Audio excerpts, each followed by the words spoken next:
some of the details that we have here on the back heel tab. Of course, we have the Jumpman. It would have been nice to see Nike Air, but they really love putting the Jumpman on the back of these shoes recently.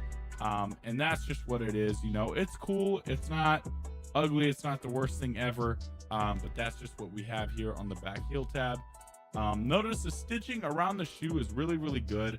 I've seen like one or two people basically crying about quality control online, and I haven't seen any of the pairs that I've seen in person have really many issues with quality control. But beware, it's out there. Nike, they haven't been their best.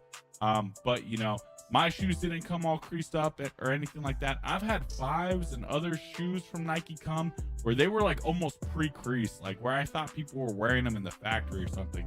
But this pair came out really, really clean.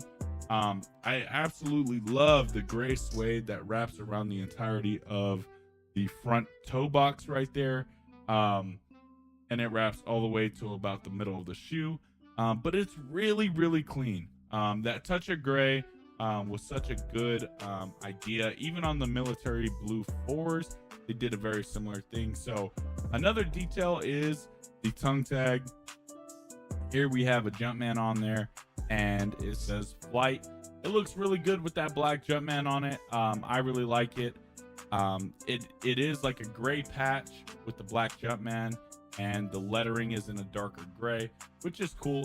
The netting and everything on the material seems really, really good, and it does seem to be separate of the material behind it, which is a great thing, because in some of the recent Jordan 4s, they've like meshed the mesh with the material, and it didn't seem to be independent of the material.